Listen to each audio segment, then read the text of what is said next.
Welcome to The Hidden Ingredient, where we sit at the table for slow conversations that reveal the moments that shape who we become. So pull up a chair and let's get to it.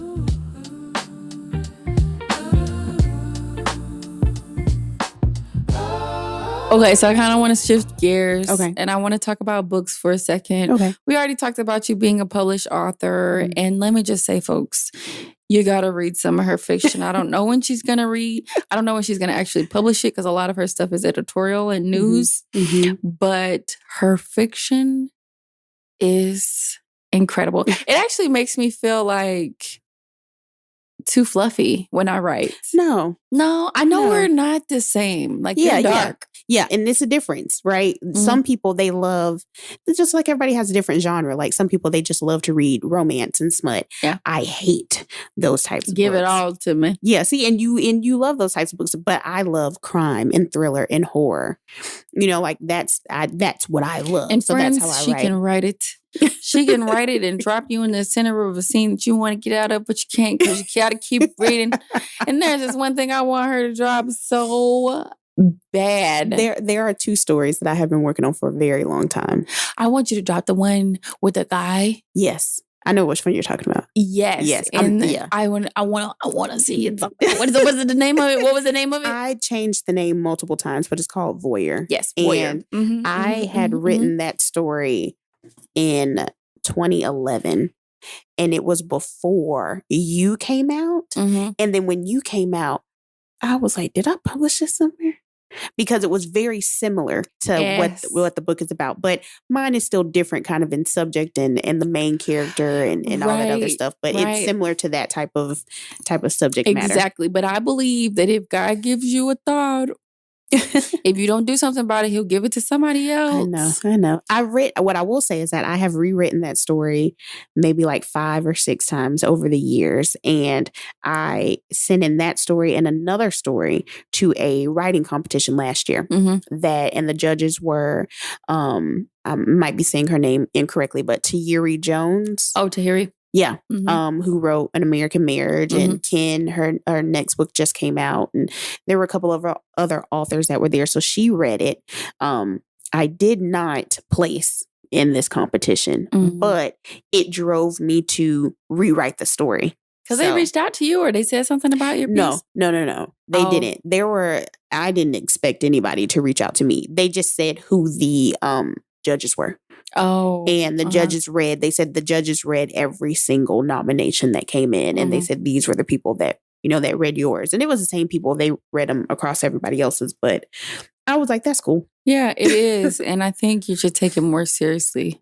Yeah. Because we don't have to be in corporate America. I know you're comfortable. I know we're both comfortable here. Yes. But we're in a very volatile industry. Mm-hmm. And you have skill. You have skill. Thank you.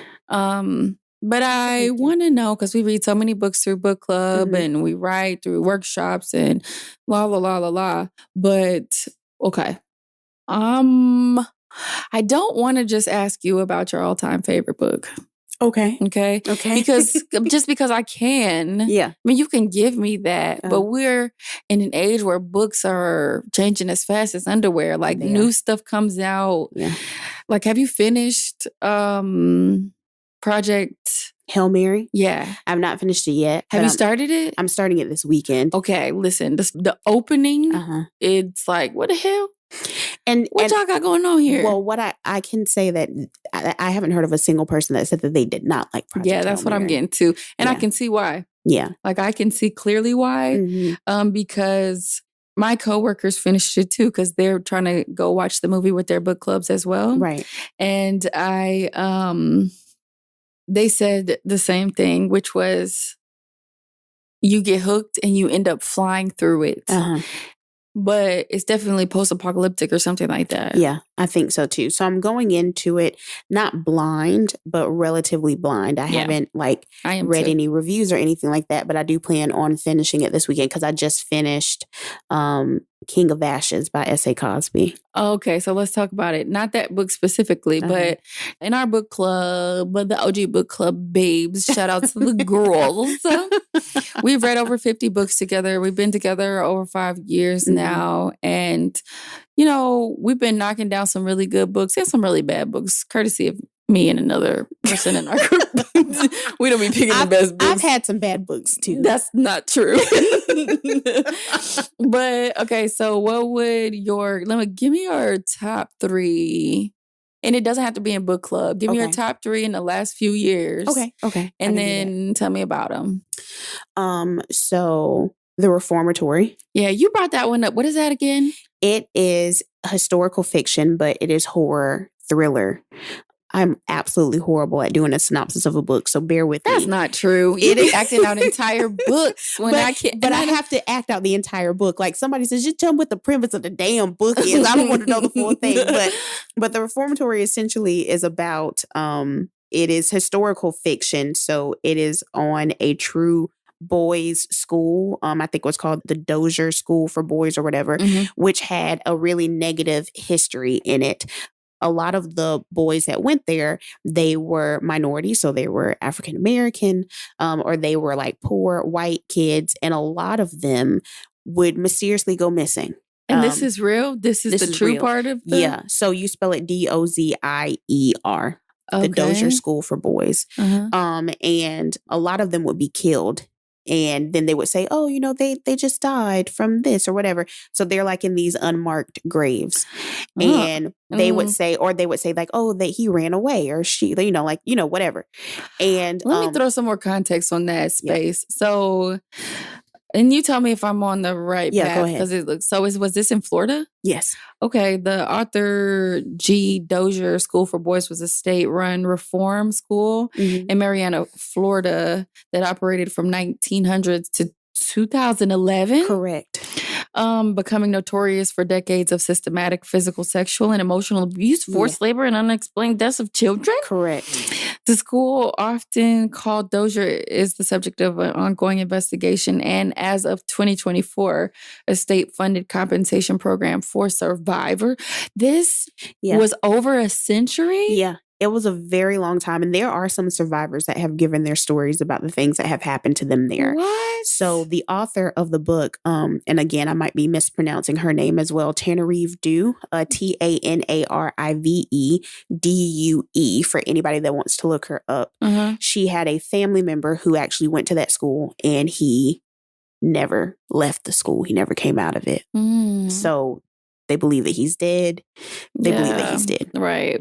Right. So she took a lot of those interviews and also experiences from her family to make this story. And it is a very Sinners vibe. Oh, for real? Yes. So it's like ghosts and, you know, some witchcraft here and there and, you know, some foreseeing thoughts. There's a little bit of, you know, psychics in there and there. So it's very good, but it's a true story. And then it also kind of centers around a lot of the themes that I like. So the horror and the thriller. Yeah. It is a very hefty book. I think it's over 600 pages, but I read that book in 2 days. The Reformatory. Yeah. I will say Project Hail Mary, I can see how you can fly through it. Okay. I can see it. Yeah. Because I was like, 5%? What? Because I'm actually reading it on my Kindle. Okay. Yeah. And so that's how I know it's good. Yeah. Because I'm able to fly through it. So we'll see what happens.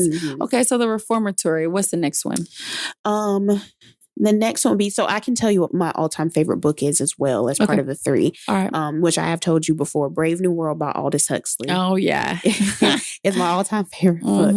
And that's just because it is dystopian fiction that is disguised as a utopian fiction, right? And the idea is that you have this society that has been completely... all of their senses have been taken away. There is no connection. You don't have any friends. When you say senses, do you mean emotions? Yeah.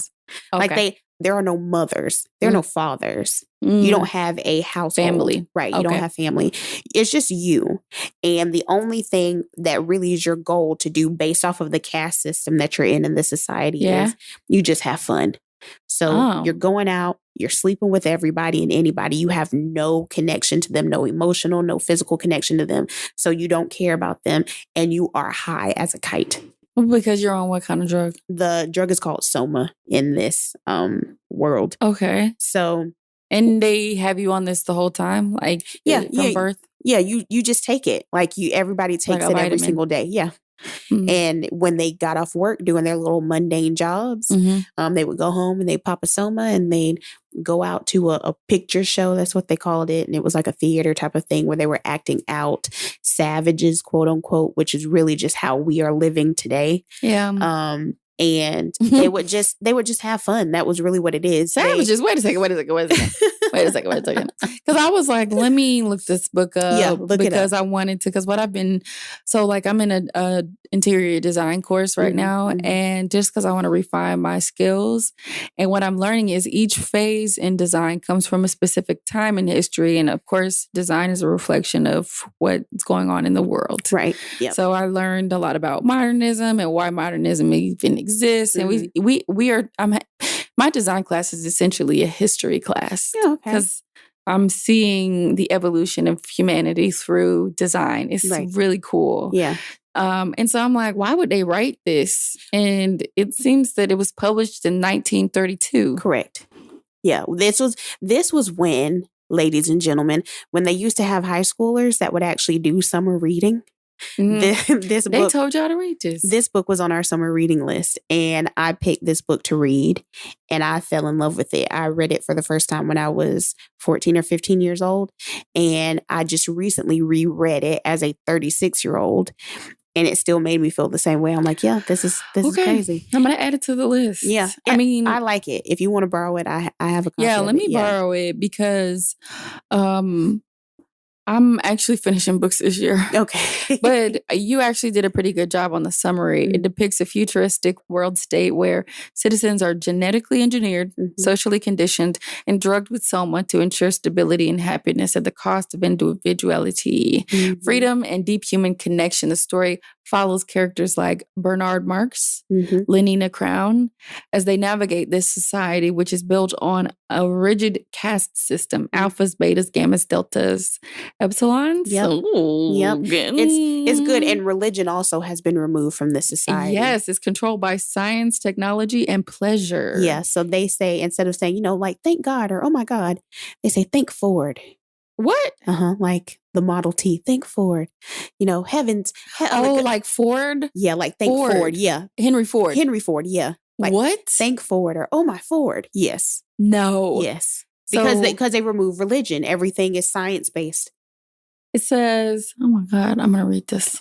It says, it serves as a warning against the dangers of totalitarianism, mass entertainment, and the loss of humanity in the pursuit of a perfect society. Correct. Wow.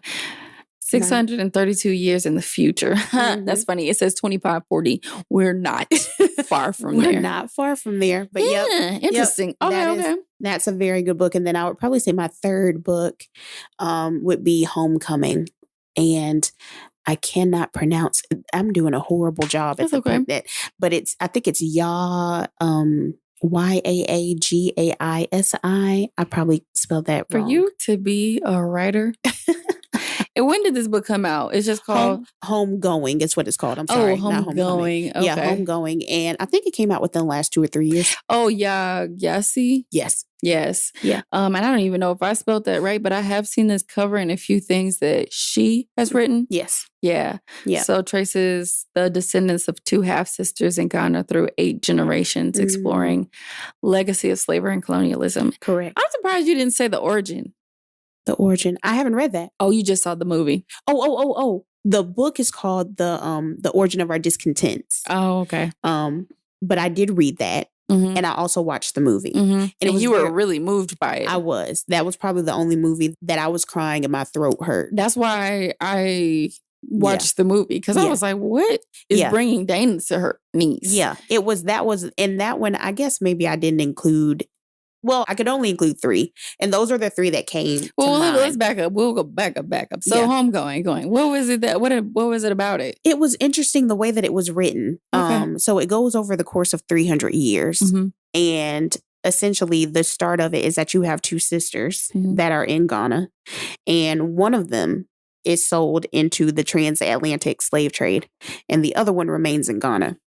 So now you are going through these two sisters' linear stories. Whoa. Exactly. And you have one sister that is going through slavery in America and how it gets to modern day, because it takes you to modern day. You have one person, the sister that stayed in Ghana, and everything that happens there to bring her to modern day. Her lineage to modern day. Yeah, which I might read, having gone to Ghana and been in the slave castle. And and they talk about that. Oof, because like I have never felt so emotionally impacted by something like that in my life. Like we have civil rights museums and they show us things in certain places, but being in the castle, seeing why rooms are called master bedrooms. Right.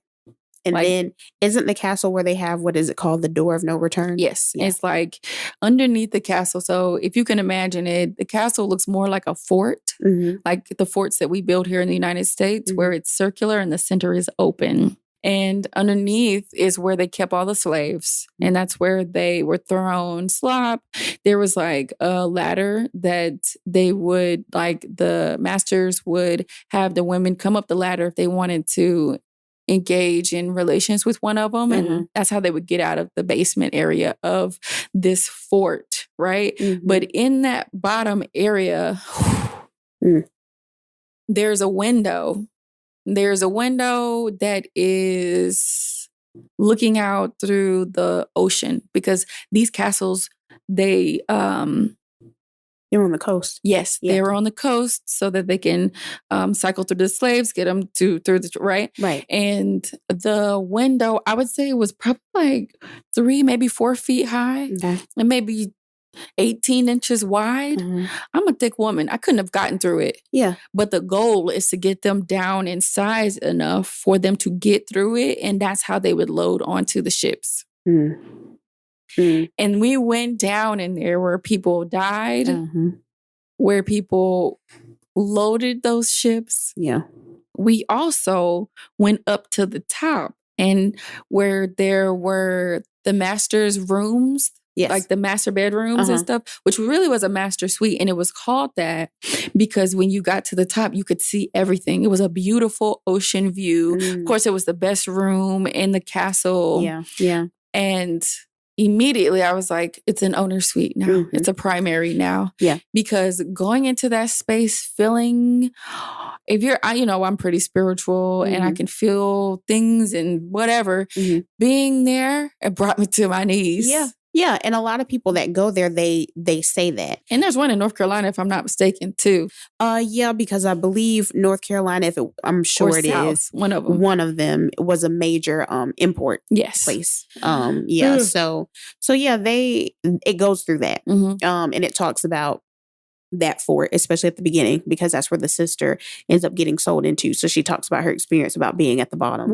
And then also being on the ship and, everything that happens. And then, of course, then she gets to America and you start that whole lineage of slavery. And then you get to just everything. It just and they goes drag it through the 300 years? Are they making them immortal? What happens is it's normal. They're not immortal. But, they end up having kids, some by force, some by choice. Yeah. And then it goes to that next person. Generation. Oh, it did say 8 generations. Yeah. So you go from generation to generation. It's 8 generations on both sides. Oh my God, I gotta read that. It's very good. Sounds like it's very emotional. It is. And I think without giving too much away, it was very true in the story.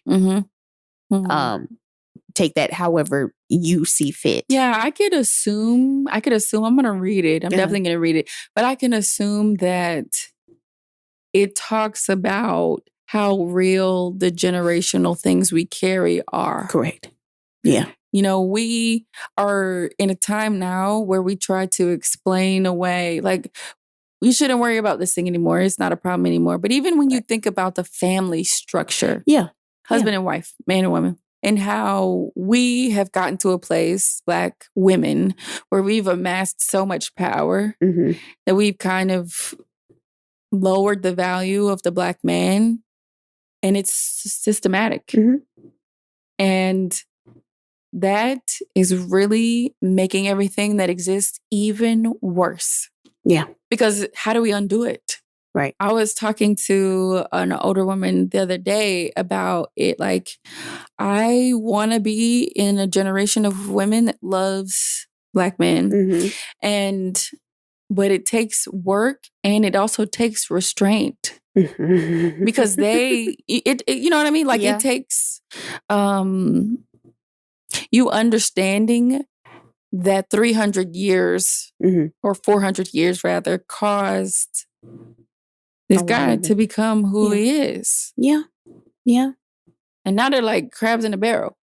Right. Yeah. So I would rather say that was it. I would implore everybody to read that book. Yeah, but we've read some good books. It's funny, like, so I have this website at my job where I share books that I think are good for professional development, but we read this one together, which is, so you want to talk about race? Yes. That was a good one. That one was a good one. I'm hoping they read it. Because our industry is just so bad. And there's things that you don't think about. Like when we got to that chapter in, so you want to talk about race, where they were talking about the racism within cosmetology. Mm-hmm. And how there aren't a lot of studies on Black hair care. Yeah. Mm-hmm. There was the one person that I think was in our job when we were talking about it. She was saying how she has a friend who went through cosmetology school, and they don't even really teach them how to do makeup on darker skin or how to do hair for coarse hair. Mm-hmm. And those are things that you don't think about. And then also when you get to the point where Band-Aids, for example, you go and you get a Band-Aid, flesh tone. Yes, and it's not your flesh. It's not your flesh, right. Mm-hmm. Exactly. So like it's little things like that just aren't thought about, that have a negative effect on the people around them, and you don't really think about it. Mm-hmm. But yeah, I think that chapter was the most interesting. I think that's what we had the most conversation about too, because none of us really we thought about it, but we didn't really think that it was coming from the top like that. Yeah, I mean, I think this was a part of that chapter too, when they talk about the intersectionality of Black women. Mm-hmm. Like, we're not just Black. Right. We don't just deal with things that Black people deal with. We also deal with things that women deal with. Correct. So, like, white women have female problems. Mm-hmm. Black men have Black problems. Mm-hmm. We have Black female problems that look completely different. That section of the book stuck out to me because being a leader in a predominantly white space, it's hard to find someone who understands. And maybe that's what it was about what we were doing at Supply. Mm-hmm. We were the only ones. Correct. We were the only ones in leadership. We were the only ones. So we had to like protect each other. Right. Mm-hmm. Right. On our side, we were the only Black ones in leadership on our side. Remember, I'm not going to say his name, but who is still there. He was the other Black person on the other side, on the H.M. Wallace side. Oh, yes. That was in leadership. And that was really it. Yeah. Because there weren't a lot of women in leadership. Mm-hmm. They didn't trust. I mean, we didn't have a lot of Black people that we worked with at the very beginning. That weren't in the warehouse. Yes, correct. Most of the Black people were in the warehouse. And they were saying some crazy things to us, even when the CEO left. Remember when he left and came back and started asking us Black questions? Yeah. And I was like, what kind of world were we living in? But that is their thought process. Some people, that is their thought process. They don't even think. I had somebody at that job say that I was tribal. Yes. Remember? Somebody at work. Oh my God. I remember that. This. Yeah. When we were talking about family reunions. And they said it's so tribal. She was like, that. I just love how Black people, like in their family reunions, they just have just like this such a tribal mentality. Yeah. I was like, yeah, you want to know something funny? Uh-huh. And tribal mentality, that is going to go to sleep with me. I've been thinking about this all week. Somebody called me a firecracker at work. Okay. You see what I'm saying? Yeah. And naturally, because you're not there to protect me no more. Yeah. And, naturally, I would just be like, huh? Mm-hmm. But someone was like, yeah, she's such a firecracker. And it gave me a knee-jerk slapping motion that I wanted to do. Because it's like, excuse me, because I'm direct and I really don't take bullshit, but I'm also a really nice person. Yeah. And so, because to me, firecracker is like a derogatory term towards women that have power. Yeah. Like they call me on my team sassy. Yes. Yeah. Yes. They do? Uh-huh. Girl, you still dealing with stuff like that? Yeah. See what I'm saying? You see what I'm saying? Yeah, they're like, Dana, don't ask Dana how she's doing. She's going to give you a sassy response. Are you serious? Yeah. And what do you say? Whenever they ask me for my advice, I say, well, I'm not going to tell you because I'm sassy. And then she'll be like, no, Dana, no, please, Dana. It's like, get your shit together. Yeah. Yeah. I'm like, no, it's too late. She was like, I was just joking when I said it. I said, it's too late. Because I now believe it. If I was a white male and I said the exact same thing, that's not how you would perceive it. Right. Because I remember, like, in my meetings, what I try to do is, like, create a safe space by asking people, like, what you watching on TV? How was your weekend? What is your rose in your thorn? Blah, blah, blah, blah, blah, blah. And then when we get to work, we get to work. And if someone asked me, so, like, we really need to lean into development right now. And I was like, right now, our people, they're going to have to pause on the development. We have work to do. We have to get it done. Let's put that on the back burner. We'll bring it back around in January and get ready for the fiscal year. That was me being a firecracker. You see what I'm saying? Yeah. And they don't see it as that, right? Like some people, they see it as a compliment. They see it like, oh yeah, she's a firecracker. She's a pit bull. Somebody called you that? Years ago. Yeah, like they called me. They're like, oh, she's a pit bull. She's like a pit bull. And I'm like, I'm more like, a chihuahua. But you are. That's okay. I was like, but they see that as a compliment. Even when somebody says, oh, you're my spirit animal. I'm not an animal. Yep. Nope. But that's how they see us. It's seen as a compliment and not a microaggression. Yeah. Even putting a label on us that is not human. It speaks to even how we're portrayed in media or in cartoons. Like if you think about all of the Disney media where they're trying to portray Black people, we're never human. We're always animals. The Lion King, like Princess and the Frog. Like majority of that movie, they were frogs. Right. Yeah. And it's like that stuff kind of erodes your character over time. And then you allow these microaggressions to happen. Somebody got in the meeting with me and I was direct. I was like, there was something. Okay, so how you were like a support and we called you CSAs. Yeah. Right. And so we have CSAs, but they're called something else. And there was a leader. And we're having an issue in our customer management system. We're seeing the beginning of the end, the beginning to the end of a case and the activities. Okay. Right? And one of my associates is managing the expediting and like, hey, if we don't get this information, we're going to have to close this case. Right? So the leader of the CSAs essentially was like, well, is there any way you guys can add another layer of communication? Can you guys go into teams and teams these people because they don't look at their emails? So what you're telling me is you want us to move out of the CRM where we're talking to them, right? Where all of the stuff is stored. Correct. You want me to go into another form that's going to disappear after 90 days. Correct. And you want me to Teams them. I said in the meeting, no. I was like, I need you to go back and find the root cause of this. And we can send you some cases to review so we can see why they're not looking at it or what they're missing, where the notifications are. And everybody in the meeting was like, yeah, because this is impacting this department. It's like Millworks is over here. It's crumbling everywhere. Right. Right?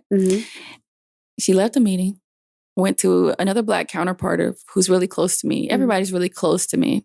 And says, I really felt attacked in the meeting with JC. Of course. And my counterpart was like, what? Yeah. I was in the same meeting. Yeah. You weren't attacked. You were addressed directly. And the way that you would have been attacked is by saying, why would you step out of this recorded space to then just send a message? Why do I need to add another task to the process that you aren't doing? That's an attack. Yeah. Yeah. You're stupid. That's an attack.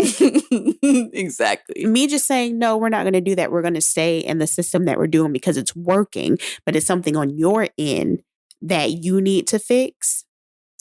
And you felt attacked. Exactly. Yeah. She even said, I feel like she smirked at me. She told my coworker this. Now, she laughed at me. Yes. I mean, you know how people have felt about my facial expressions over time in meetings. Yeah. So far people go to even like cover me in meetings. I remember when I had to have somebody in meetings to say, oh, that's just JC's thinking face. You remember that? Oh, yes. Yes. Right? Yeah. So when she said JC smirked at me, and she assumed it was some sort of vindictive or slide comment on what I was saying, when it was really, this is the second time this has happened to me at this job, where someone has misconstrued a facial expression and directly felt it as an attack. Mm-hmm. Even my direct report, he was like, CJC, you're smirking right now. You're not even taking me seriously, but you want to know what happened? I was sitting on a phone call.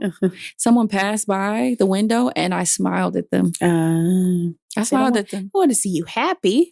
You see what I'm saying? And then if you don't smile, then you're seen as angry. Yeah. Because that's how I was always described.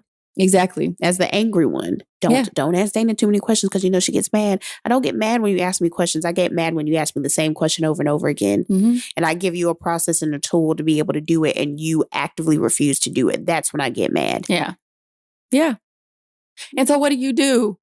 Because my coworker's like, I feel like you should have a one-on-one with her. And I was like, I won't. Yeah, for what? I'm not going to do that. I'm not going to have a one-on-one with her. And the first thing I thought in my head, if I'm being candid, was, you weak bitch. That's what I was thinking. But it's true. Yeah, I was just thinking, man, stand up. Mm-hmm. Like, stand up. Yeah. Because, like, why did you tell her? Come talk to me. Well, I'm through a screen. Right. Talk to me. Right. If you want me to be the angry Black woman or the aggressive Black woman that you think I am, come see it. Mm-hmm. Come see it, because I'll do it for you. That's how mad I was when it happened. Yeah. And she calmed me down. Like, my coworker calmed me down because she's another Black woman who, you know, she's older than me. She kind of sees things and she's like, you know, she's a little bit more patient than I am. But at this point, we've been working for some time. I need people to grow up. Right. We're adults. And that's every company. What you described is like, it happens across the board. Mm-hmm. And then I have to calm down. Like, I have actively told my boss, people take credit for the work that I do, and then they don't put my name on it. And you are letting them do it. Yeah. And I said, so I will bring something to him and I'll say, do you want to say something about it? Or would you like for me to address it? Mm-hmm. Because I'll address it. Mm-hmm. And he always says, oh, I'll say something first. Yeah.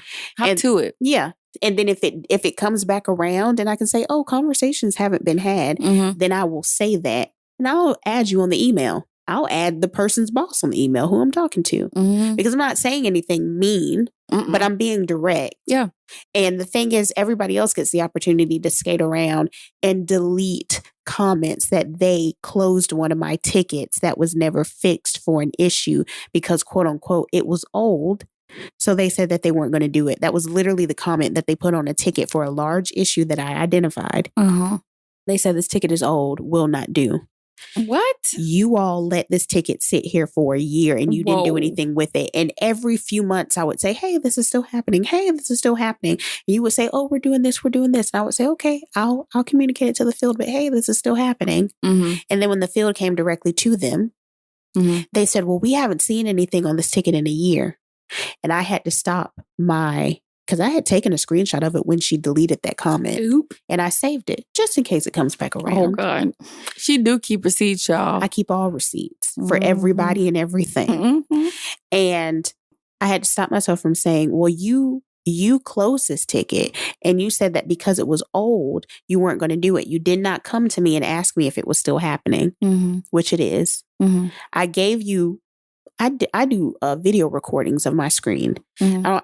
I've evolved from screenshots. I need you to see me actually clicking through it now in video form. So I do that. And then you say, well, the customer hasn't ordered from us after they place this order. Don't you think that maybe the reason why they haven't ordered from us is because of this large issue that happened to them? It's annoying. It's annoying. We could have a whole separate conversation about just that. Yeah. And so we'll bring it back to have that conversation because I was just thinking there's so much, because the interesting thing about our friendship is it includes so many things. Mm-hmm. And I think that's why it never gets boring. And that's why people be like, is Dana going to come? And, well, how was the trip? And I think that's the crux here, because we started work together, but we also identified these other interests and kind of dove headfirst into them. It has made life really interesting for the both of us, right? And then we kind of integrated into each other's families. Yeah. And I think that's what's been the beauty of this friendship. But that's also what I wanted to talk about. Okay. Because we're talking about you. And the other part of Dana's personality that if you don't know her, I think she should do some reforming. But so people who know you're always fixing things or helping someone out. Always. I call you all the time. What do we call you, Bobina? Bobette. Okay. Bobette the builder. Yes. Yeah. And what drives, why are you that person? Do you know why? I feel like it's just something that I was raised with. So this is a good segue to outside of my job and all of the hobbies that I have. I also serve as the chief of staff for a business resource group for our Black associates for the company that I work with, which is a highly voluntary role, and it is very demanding. We are given a very large budget, and we are looked at as in driving business from our Black associates and from our Black community within the company that I work with. And I also serve as the marketing chair for a local nonprofit in Atlanta, which is also highly voluntary. And I just enjoy volunteering my time. I think that for me, it is directly rewarding. Oh, you know what? This makes sense. Yeah. Because you always do it for free. Yeah. Your family, your friends. Because sometimes I'm hesitant to ask because so many people are asking you to do things. But you don't hesitate, and then you pull up all the supplies. Yeah, I enjoy it. And I feel like for me, I would hope that my friends and family, they turn around and they would do the same thing for me. So I do it for them. But you never really need it. Exactly. And I feel like that's a difference too, because I was thinking about that the other day. I don't really ask for a lot of help. Nope. Because the thing is, we talked about building your planner boxes today, but I don't know if you're going to actually call me to get it done.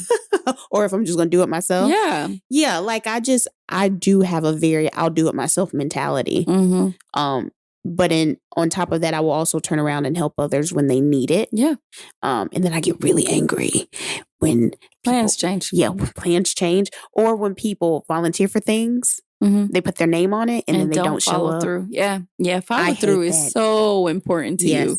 Yeah, exactly. That's really what it is. I cannot stand it when people put their name on something and say that they want to do it. And this is in volunteering, and this is also just a life thing. Don't approach me and say that you're going to do something and then not follow through with it. Yeah. But that's because you hold yourself to such a high standard. You got to recognize nobody else is up there with you. I'm for real. I feel like I hold myself to a very high standard when it comes to my businesses. Yes. Yeah. Consistency there is so important to me because I got this goal in my head that I'm tracking towards. And when I reach the goal, there's another one. Yeah. Right. But it's the same thing for you, but in a different space. Yeah. When you say that you're going to do something, it will get done. Right. So I look to you to when I'm operating outside of businesses, if I want to get something done, I need Dana. Because I need, for example, you want to know how long those picture frames were sitting upstairs before we actually put them up? How long? At least 6 months. Oh, wow. Yeah, those were sitting on the floor for at least 6 months. That picture that we just hung up, I got that 1 year ago. Yeah, you did get that a year ago. And then I was the only way I'm going to get this done is if Dana helps me. Because the thing is, I got to research and you know what I mean? and I can ask someone else, but they're not going to put as much, they're not going to be, the quality's not going to be there. Yeah. Yeah. And that's what my mom says too. Because I'll be like, why do you always ask me to do things? Like, you don't ever ask Daphne. You don't ever ask Trey, my siblings. You know, you don't ask them. And she's just like, if I want it done right, like I'm coming to you to do it. I know that you're good at it. Yeah, it's called performance punishment. Yeah. Yeah, that's what it's called. And like my mom called me the other day, and she always does this, calls me last minute to do her hair because, you know, I can do hair. Yes. So she knows that it frustrates me when she calls me last minute. And I went off. Yeah. I went off. I didn't listen to what she was saying. I ended up having to call her back and apologize because I was like, I'm sorry, I did not mean to do that to you. But you really irritated me. I was like, you're a procrastinator. That's what you are. That's what you are. And I was like, dang. And I hadn't eaten. Yeah. Okay. That is a very important thing. Mm-hmm. Don't make these decisions, have these conversations if you have not eaten.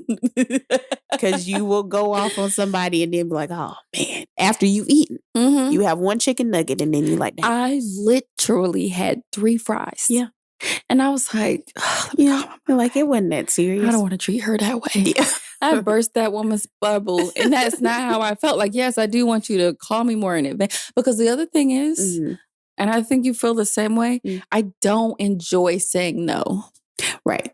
I want to be able to do your hair. I find joy in doing people's hair and supporting them in that space and being an expert in that space because I don't feel like stylists take good care. But you're my family and I'm going to take good care of your crown. But when I don't have enough time. Right.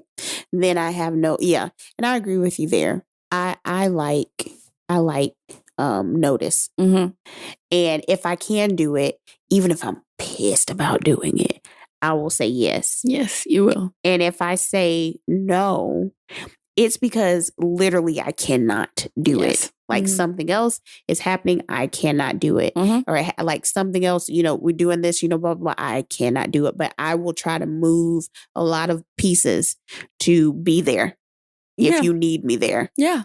Yeah. So. And you do. You move hell and high water. Oh, no, we can do it. We can do it. And like, there was something I was like, we'll just do it later. And you was just like, no, I think I have what we need. And we'll just, and that's cool. Like, that's reliable. And not a lot of people are reliable in this world. Yes. And I think that's what it is too. Like, being reliable is very important to me. Yeah. I do not want anybody to ever say, Dana's a flake. Yeah, that is not true, guys. Even today, the reason, like, you are literally draining mucus for 3 hours. For 3 hours. And I just said. And in my head, I'm thinking, you should go home and lay down. But I was like, no. I was like, we can do this. You put it on the calendar. We like planned this like a month already. Yeah. I can do this. I was just like, I just need some time. Yes. And this woman was cycling through heating pads and medicine and nasal sprays and paper towels and tissues. And we went outside and it got worse. It got worse because of the pollen. Yeah. Yes. But we pulled it through. Yeah. You sound fine now. Yep. See, I was like, I just needed to I needed to psych myself up and say, this has to be done. And that's pretty much what it is. It's not even like a, do this if you can. Try to do this. I'm like, no, this has to be done. Yeah, that is how you kind of position things in your mind. It's not a if. Yeah. This is going to happen. It's going to happen. Just like we're going to go see this movie. Right. As soon as everybody's schedules align. Yeah. But in my opinion, if they don't align, we just need to go see the movie. Yeah, we're definitely going to see the movie. Yeah. And I'm sure that we will get schedules together, but I'm holding up. Like I said, I keep checking every single day. And I believe you. Yeah. I believe you. Because like, even when we travel. Yeah. Like, okay, this day's a good day to buy the ticket. Let's go. Yep. Yep. Okay. So I just got one question left for you. And of course, we'll probably circle this back because I want to talk more literature with you. Okay. Like I want to have more conversations about all the things that we've read because we have a plethora yes, we do have of things. Because we didn't even talk about the Midnight Library. Right. we didn't talk about the push, the whispers. Mm-hmm. We haven't talking about Verity. Mm-hmm. Did you read Verity? No, okay. Probably not. Okay. Maybe I will. I don't know. Well, that movie is coming out soon too. That's why I feel compelled. Yeah. But we have just like a reserve of information that I think would be good conversation. Yeah. So we'll definitely circle back. Okay. But we talked about this before, and I like to end every podcast with this question. Okay. If you could design your perfect day. Because I got to be honest, mine changed. I don't know if you listened to the last episode, but I changed it. Okay. Because Ben entered my orbit, and now my day feels a little different. Feels different, yeah. Yeah. Like yesterday, that was my perfect day. Okay. Like what we did yesterday. The only thing is I would have preferred we to spend more time outside. Yeah. Okay. Yeah. But so I'm going to ask you again, even though I know what the first one was. If you could design your perfect day from start to finish, and you had to live the exact day over and over again for the rest of your life, what would the day look like start to finish? So I think the last time when I answered it, it was more centered on a relationship, like a perfect day relationship. How would I do it? And I don't think that I don't care about that anymore. Okay. My perfect day is going to be so boring for everybody. Like they're going to be like, wow, she sucks. You do be just spending whole days chewing up books. Yeah, but that wouldn't be the perfect day. But I do. There are some times when I'll just say, you know what, today I'm just going to read, and I'll read one whole book or 2 books, you know, depending on how big it is. But I would say that another thing about me too is I very much enjoy my solitude. Yes, you do. I don't need to be around too many people or anybody at all. So I love being able to wake up on a nice day, nice weather. Yeah. Not too cold, not too hot. And go out on a 6-mile hike. Oh, yeah. That has entered the space. Yes. I enjoy being out in nature. Nothing crazy. I've gone on a couple of hikes where people have tried to kill me on it. But like, I just want like a normal, very nice, picturesque hike. And you know, out there for about 6 miles. 6 miles is I feel like a good pace for me. Okay. When I get back home, I want to take a nice shower, get all, you know, like lotion up everything, all my good stuff. Yeah, that sounds nice. Make a roast beef sandwich. What, girl? Yes. Is it because you used to work at Arby's? I used to work at Arby's. I love roast beef sandwiches, but also roast beef sandwiches are really good in protein. So that's a good sandwich to eat after a hike. Okay. But I love roast beef. Good roast beef sandwich. Some plain Lay's potato chips. Yeah. Those are nice when a fresh bag still has air in it. You pop it open and everything is intact. Crispy, yes. I have a nice ice cold Coke that has been in the freezer for exactly 32 minutes so that it can get crispy. Is 32 minutes enough? Your refrigerator needs to be really cold. Well, it's already cold from being in the refrigerator. Oh, okay. So then you move it over from the refrigerator to the freezer. Fridge. Yeah, for 32 minutes. So while I'm taking a shower, it's freezing. Okay. And then I get out, I get my sandwich, I get my chips, I got my drink. I'm home. I'm not dog sitting any other dogs. It's just me and my dog. Yeah. And I would watch a Scream marathon. What, girl? What? A Scream marathon. All the Scream movies from beginning to end. Or just scary movies in general, I think. And then to finish out the day like that. That sounds terrible. Have my favorite candy. That sounds like I would vomit. No. Well, you don't like scary movies. Yeah, you're right. But I like scary movies. So like watching scary movies, and then I just have like all of my favorite snacks and candy and everything. And I'm in the bed by like 8:30. There's an additional thing that I will do right before bed. Yes. I'm not going to say what that is. Yeah, but you probably should because it sounds okay. Yeah. A little bit. Yeah. So imagine I'm in Colorado. Imagine I'm in Colorado when these things happen, and I go over to a dispensary, and then and because then you just sleep so well. Oh yeah, and then like in bed by 8:30, laughing to nobody, but complete silence, going through TikToks, just laughing, and I'm talking belly laughing. It's so nice when your algorithm works for you. Yes, and it always does whenever you intoxicated, and then that's it. Like, that is it. I feel like it's simple, and I could do that every single day. For the rest of your life? Nobody else interacting with you? Dana, that don't sound right. I don't think I need anybody. Okay. So I'll think about it this way then. On these hikes that I go on. Is when you going to interact with people? That's when I interact with people because I go on hikes with other people. I don't ever hike by myself. Yeah, because you're Black and small. Yeah. Mm-hmm. So like that's the interaction. I think that's pretty cool though. I like that you hike now because it seems like a new character development in a video game. Like a new thing that's been unlocked. It is, yep. And I hike with older people. Mm-hmm. These are like 60 and 70-year-old men and women that I hike with. They're actually 60 and 70-year-old mountain goats that have been reincarnated as humans. Gosh, yes. Some of them, I'm like, there's no way. There's no way that you're 65. There's absolutely no way that you're 65 because the way that you're running up this steep mountain with all of these roots and rocks and boulders and all this other stuff, there's no way. There's no way. But yeah, perfect day. It's just, I feel like if I had to give it like a theme, it would just be like, just slow moving solitude. Yeah. And that's what I've been finding really reassuring about everybody's perfect day. Mm-hmm. It never really includes the things that we dream about, like bigger homes or more space, more money. Right. It actually is really slow and intentional. Mm-hmm. And it always involves being outside, which we should. Yeah, at some point throughout the day. Yeah. Mm-hmm. Finding a way to connect with other people and doing something that you love every day.